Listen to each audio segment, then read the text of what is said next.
Seek first to understand, then to be understood. Welcome to this episode of Choose, where an actor And a therapist help you use your power of choice to help you decide what roles you're going to play. on this stage of life. I'm Cindy Barlow, the actor, And I'm Wendy Rawlings, the therapist. and our mission is to remind you that you can't always choose your challenges, but You can choose your response. We are about giving you tools. So today, watch for the tool at the end. It's really powerful. it truly is.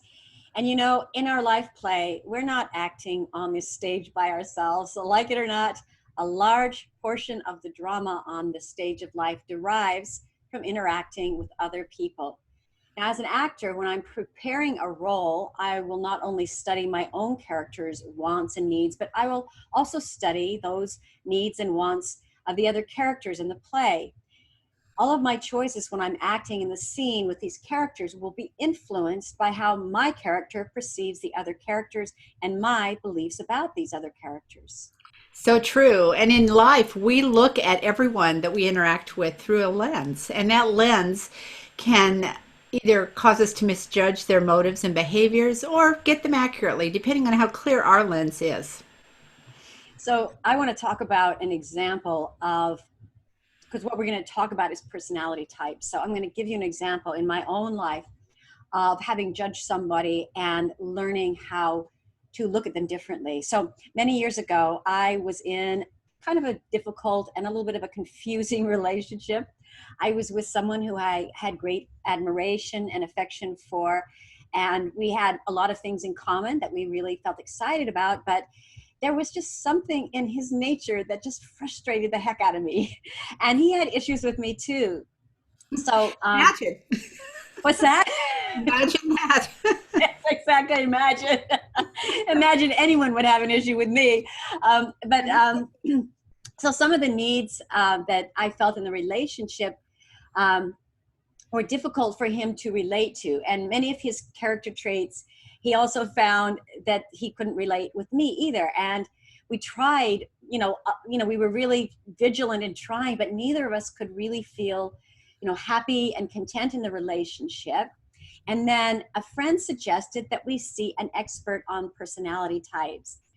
And I didn't even know at the time that there was such a thing as a personality type. I just thought everyone had the same personality and mine was better, right? So, More evolved, certainly. so we made an appointment to see a personality type expert.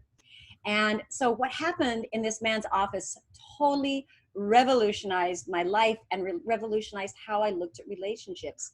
So what he did is he explained to us that there was a system of human nature or personality types called the Enneagrams, and that's what we're going to be talking about today. And he says that these systems will classify people in 9 different types, and we're usually just born into a certain type, and sometimes it might be a childhood trauma or something that happens, but it creates a certain characteristic in us and a particular way of viewing life. And so each type has a unique value and needs, which motivates them to think and act in a certain way. So anyway, he pointed out that the problem with my boyfriend and I were that we were each experiencing 2 different ways of approaching the relationship. And so what he did was he told me that I was coming from more of a feeling Enneagram type, while my boyfriend was coming from a more like logic, mind-centered type. And so to demonstrate what he meant, he had us perform an exercise. And first of all, he asked me to explain to my partner how I felt about a hurtful incident between us. And then he invited my partner to respond in the way he normally would. And of course, his response was defensive and accusatory. And he reiterated that he felt that I was being unreasonable. So then the counselor did something really interesting. He had my boyfriend close his eyes and bring his energy down into his heart, which is a feeling center. And then he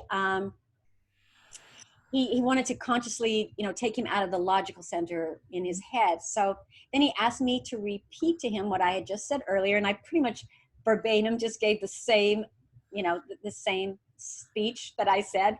But what happened was my boyfriend totally heard me differently in a completely different way. And he repeated back to me exactly what I said, with a lot more understanding and compassion. He totally got it. And at that point, I felt seen and heard. And suddenly, our hearts just opened to each other. So from that day forward, I had a real respect for understanding personality types. And, up to that point in my life, Wendy, as you probably know, I just thought everybody had the same sort of personality type, and that people should be looking at the world the way I was looking at it. So I really found that I stopped judging people in the same way, and that I could see that every Enneagram type has positive and negative aspects to them. And then I could feel more compassion and rather than resentment towards people after Right. that incident. It's brilliant. And until we understand or until we realize not everybody sees things the same way, our personality is the lens or the software that we run everything that happens in our life through. And if we understand our own software and we understand other people's software, it makes relating so much easier. So there's a lot of personality theories out there. There's Myers-Briggs is probably one of the biggest ones. The Big Five personality theory is another one.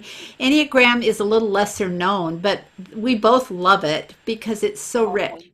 And we not only can understand ourselves better, but when you really understand the Enneagram and all of the pieces of it, the relationships that we have with other people can improve so deeply. Very And much so.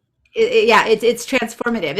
It's harder because you're doing a bigger study. You don't just take a test and say, okay, this is your personality and this is your strengths and these are your challenges. You actually delve into some very deep things. So it's my study of myself took 6 months, which wasn't fun, but it was really fun at the same time. So it's worth it. It's worth it. So we're going to talk about that right now. Yeah. And so Wendy and I thought, how can we introduce the Enneagram types? And we thought, well, let's do it with a movie that everybody knows and loves. And so we decided that we would use The Princess Bride. So we're going to use The Princess Bride to describe these different Enneagram types.